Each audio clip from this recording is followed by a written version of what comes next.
To the agenda this morning.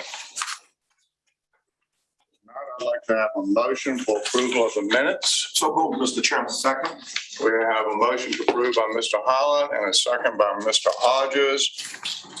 We have to have a roll call because we have somebody, Dr. Newbill is attending remotely, so we will do the roll call. Preparing, yes, sir. Mr. Hodges. Aye. Mr. Holland. Aye. Mr. Peterson. Here. Ms. O'Bannon. Here. Chair Williams. Aye. And Dr. Newbill. Aye. Unanimously. Okay. That brings us to our open public comment period. Wishing to address the executive committee, please come forward, give your name, your address. We will allow you 3 minutes. If you represent an organization, we will allow you 5 minutes. Mr. Chair, we didn't receive any requests ahead of the meeting, and we'll also have an update on this process under item 5. That brings us to the chair's report. I don't have anything to report other than to wish all a very happy and safe upcoming holiday. Change of weather is going to be, I think, a pretty doggone good weekend. Also, Chet's going to remind you again, we have our transportation forum coming up on November 4th. But other than that, I don't have anything to report to you this morning. Chet, would you like to give us the secretary's report? Yes, sir. Thank you very much. I'm actually going to cede the floor for Executive Committee Secretary's report to Ms. Heater, who's going to provide an update on overall agency virtual engagement. Thank you. Good afternoon. Good morning. Good morning. Oh, gosh, I was jumping ahead there, wasn't I? Just wanted to give you an update. We had, I think, a discussion at the August meeting about public involvement in our meetings and that kind of thing. So we have updated our virtual meeting participation process. So there now is a mechanism for members of the public to be able to register to participate as an attendee through the Zoom platform. And if they were to sign up to address the executive committee or the full policy board through the public comment period, they would be able to do that in real time. There's still the mechanism for members of the public to view the recordings, the live stream on YouTube, but they will also have this kind of additional opportunity to be able to interact with you during the appropriate time in the agenda through the Zoom platform. So we've updated our instructions so that we can provide those multiple channels. Of course, members of the public are always invited to come and be here with us in person. We're excited to be able to offer that virtual opportunity as well. And that will be the consistent mode for participation, regardless of whether it's for the TPO, the CVTA, or the commission. All of the public bodies that Plan RBA supports will have that same process so that members of the public, again, don't have to figure out which process they're following. So it's uniform across all 3 bodies. And I think something important for you all to understand on behind the scenes, there has been a lot of confusion, myself included, with multiple emails, with Zoom links to get to meetings and accept and decline meeting invitations to this board, as well as a number of our committees. This new process will hopefully eliminate half of those emails, because when people register through Zoom, they'll automatically receive the link to join the meeting. So we don't have to send out additional calendar invitations and add to confusion. Yes, we heard loud and clear that multiple email, multiple calendar event was challenging, and so we have tried to streamline that.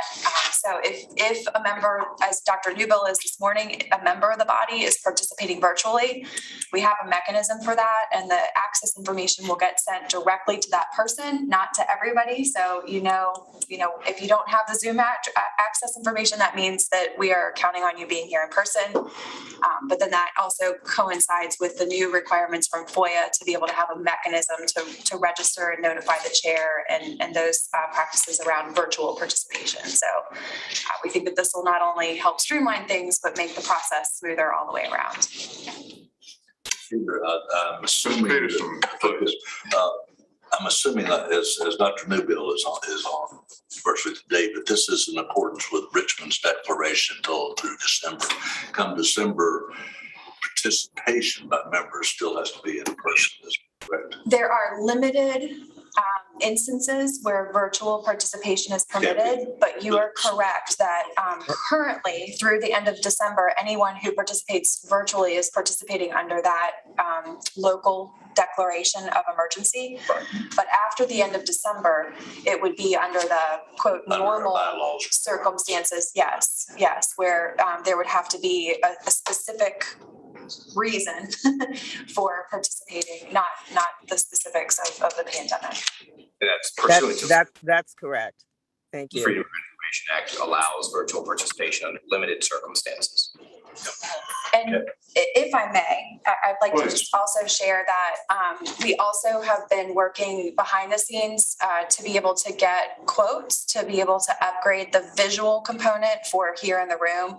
We know that it's difficult to see the content on the screens in front of you and on the monitor there. So we actually have a preferred proposal. We've been working with Henrico County's IT department to help us evaluate options and needs. Those of you that are part of the conversation on the Plan RBA side of things know that our lease agreement here is only for another year. So we're intent on not investing too much in the physical space here, but we know that we need to be able to have more appropriate equipment. And so everything that we are contemplating is mobile. We can take it with us and is not a physical attachment to the space. But we are and hope there's an unfortunate, as you know, kind of lengthy lead time right now on things like that. So we're told that once we move forward, once we agree to move forward with the work, it could take as much as 12 weeks.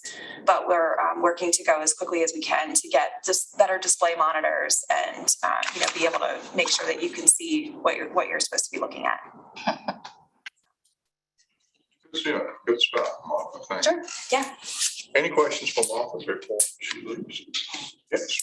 Does this also apply to the CBTA? Maybe you said that, but Oh, good question. Yes. So the public participation part, the instructions and the mechanism by which members can participate virtually through December, and then the registration, all of those things will be exactly the same for CBTA. So those of you that sit on the multiple boards, it will be the same process for each of them and also for the public. The CBTA meeting, just as a point of interest, is scheduled to meet at the CVWMA office at the end of September. So it will not be here in this room.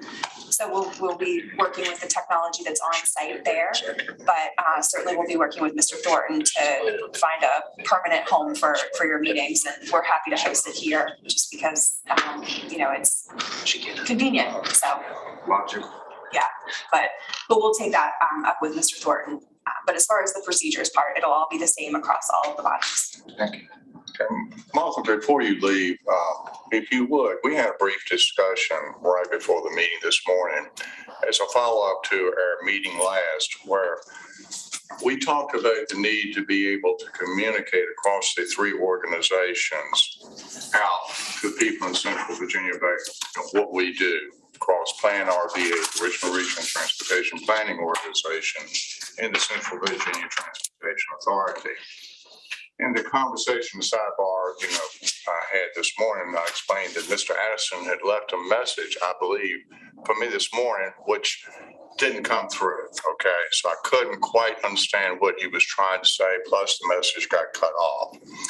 But that said, in having the sidebar conversation this morning, Martha brought to my attention something that Plan RBA is doing that feeds into our goal of being able to better communicate what we do across the three organizations. So Martha, would you please share that with us in the executive session? Because she's going to be bringing this forward also in the regular policy meeting as well. Sure.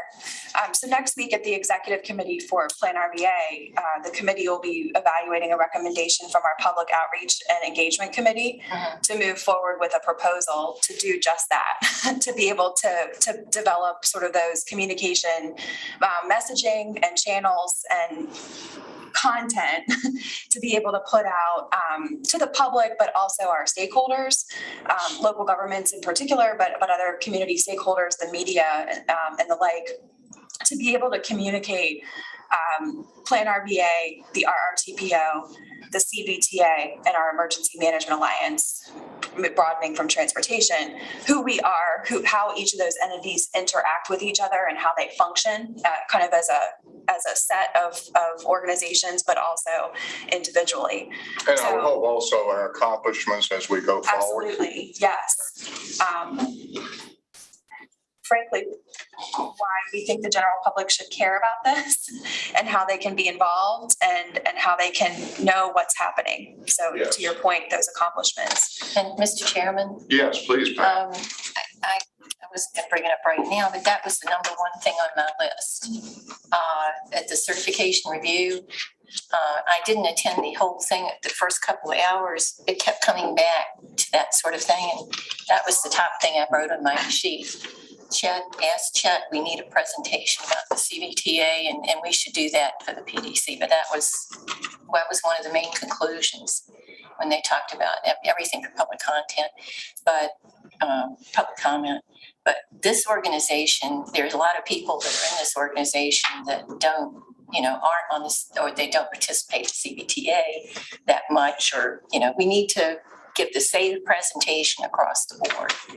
Because, and that was as usual, their concern. I got a lot of other things here too, but CTAC needs more say at the MPO. That's another one that includes, but it all involves public participation and understanding. Thank you, Mr. Bannon. Mr. Yeah. Peterson? Just a thought on it. I love the idea of getting the across the board, getting this out there. But my experience has been that people don't get involved till it affects them directly. Yeah. So if we put How this would you presentation out there. being on board supervisors? But you could point it out. But if this presentation needs to really somehow or another make this impact everybody and find some way that everybody says, oh, this does affect me. If we can do that, then we might get some more interest. But if we don't do that, they're not even going to look at it. Well, the CBTA is tax money. That helps. You're paying for it. Yeah, you're directly in wine. That's Mr. Chairman. Yes, Ms. Page. Good morning, good morning. At the end of the day, I hear about the messaging. I think that that is like previously you were saying, okay, so we can't get people appointed to even come to the meetings and those are board members. I think that unless it's an excitement and that people are not, for Connect 2045, I just simply sent it out to the few HOAs I have. And I just let them send it out to everybody. And I just put on there, you have to participate in this. This is the only time you can voice stuff, But then even for some of my coworkers or my fellow board members, I couldn't get them to participate. And so I don't know if I'm not doing a good enough job educating them myself about what we're doing, or if we don't have like a simplified snapshot of what we do, because the presentations are so long, it's like you can forget it. The attention span is only so long. And so, just bullet point type things to say, or a quick shot or a snapshot of what we do. I think that to start with that might be more effective. just my 2 cents, but Thank you, Ms. You know. Page. Ms. Urbana. I just have a comment. I know what you're talking about. I understand. And it happens to me a lot when, for instance, there's an improvements on Church Road in Tuckahoe, and a lot of people came back to me and said, we didn't know anything about this. You didn't have any meetings, and I was able to get the list of the meetings. But I would ask them, where do you get your information? Is it on Facebook? Do you get tweets, or do you follow me? Any of these things. And Henrico County is doing a survey about where you get your information. So I could certainly, pass that on, because there's no single place. And I remember the single most important thing that happened in my district. It was in 2011, and we were doing at the park, we were going to have kite flying. And we didn't expect anybody. We maybe 6,000 people, but Andrew Frieden announced on his forecast in that morning that, and it's going to be a windy day today, and they're going to be flying kites over at the park in Henrico County. We had 27,000 people. Okay. Okay. So what is important? What is important? You are absolutely right. What is important? You're right about the snapshot thing, but how do you get your information? Well, obviously everybody was watching the weather that day. So I think that's why I get so frustrated, because I try everything. I even ask them, do you watch Facebook? Do you get the county? Do you follow the police department? Do you do this? No. Well, where do you get your news? Mm-hmm. And nobody takes the paper anymore. My stories about that. But you're absolutely right. So Henrico County is doing a survey. How do we get people to pay attention? But it's, where do you get your news? Now 12. Yeah. Apparently, during the weather No, I'm just letting you know that I'm nobody who still gets the paper. No, I get it too. You know what I mean? It's people, the younger you are, the less likely you are to get the newspaper. Well, I'm just surprised that this page ventured out of New Kent County to do the stimulus package over in Enrico. That seems to be a reversal of the original invitation to come to New Kent County. But anyway, all good comments. All good comments. So I look forward to a fuller discussion at the policy meeting. Martha, thank you. Yeah, absolutely. We're excited about this. So would love to make sure that the TPO is engaged and represented, and however Mr. Williams would like to see that happen, I think we can accommodate. Good stuff. Chet, you want to continue? Yes, sir. Just a brief overview of the agenda for the 9:30 meeting. It should be, and I'm going to jinx it right now, it should be a relatively quick meeting. So most of the business under new business is procedural, aside from item 1. And the discussion about public messaging. So item 1 is I would ask for patience and a little bit of your time. I'm going to go over the quick summary, probably about 20 minutes of the long range transportation plan. You're going to be asked to vote on this at the next meeting. So I wanted to make sure everybody has a broad overview of what the plan contains and what the implications are. So that will, I'll go to the podium and share a brief presentation on that. And then items 2 and 3 are funding related. Mr. Bushing will present 2 actions that for your consideration. One is the allocation of the Highway Infrastructure Program funds. We have discussed that a number of times in the past few months, as well as the TAC. So that's an item for your approval.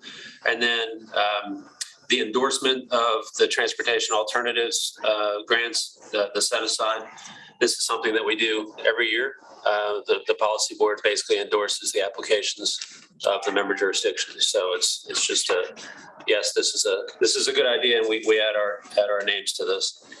And then the discussion that would follow from where we just ended with the public messaging and next steps. Other than that, there is the agency updates from Mr. Mann and Mr. Brule, and we'll we'll hopefully get out of here at a reasonable hour. So, yes, Mr. Hodges. Sorry, a good of the order type comment.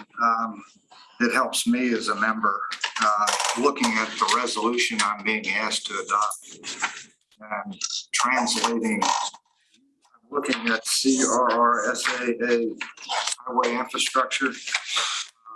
There are a lot of acronyms in the staff report and the information's all there, but I look at the resolution, what am I being asked to approve?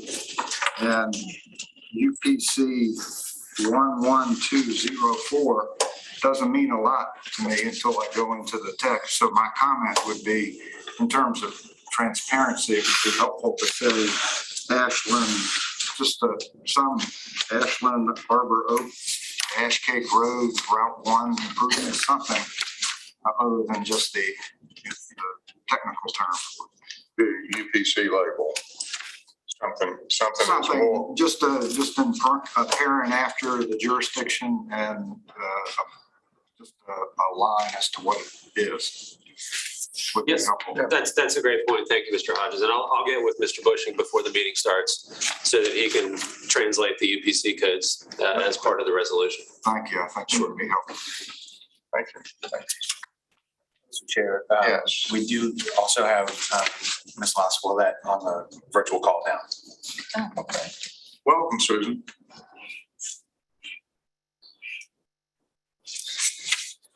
We were told she was on. Good morning. There it is. On the phone. Hey, Chet, do you have anything else that you'd like to go through this morning? I do not, sir. Okay. Any member comments this morning?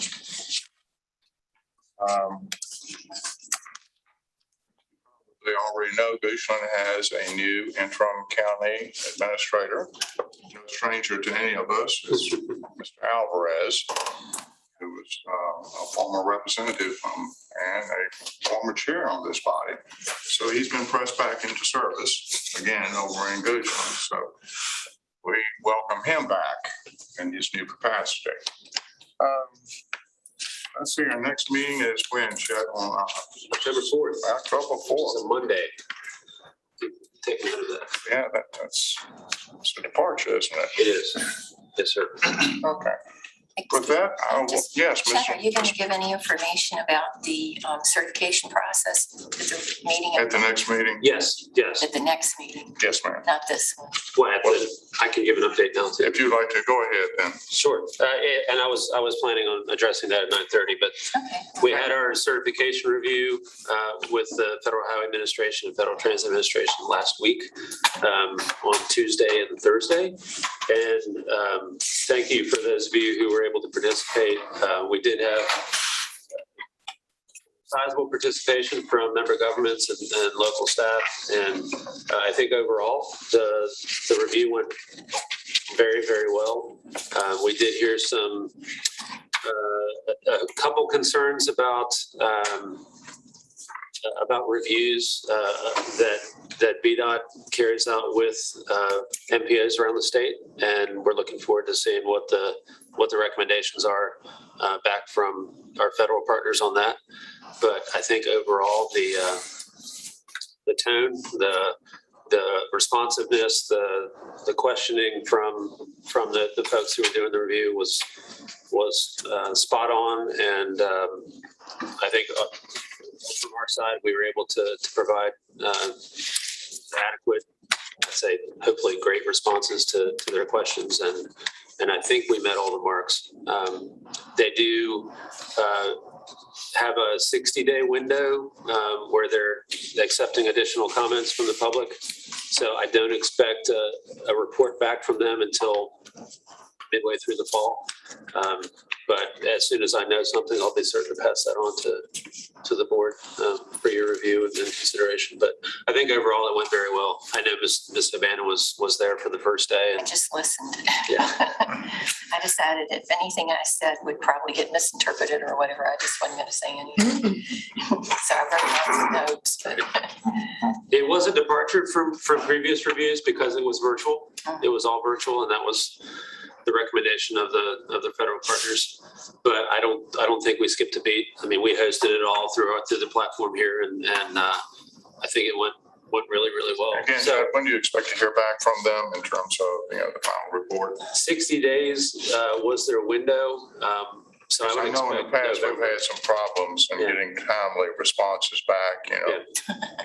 Well, I think there was, Ms. O'Bannon knows what I'm talking yeah, I would expect November. Okay. If we get it before then, that'd be great, but. All right, so if there's any more comments? I just comment, I have Yes, a Mr. commitment, sir, after this meeting, so I am supportive of all the resolutions going forth. I am in agreement. I just want to try to. Thank you, sir. So, thank you. Okay, Chad, I will adjourn after.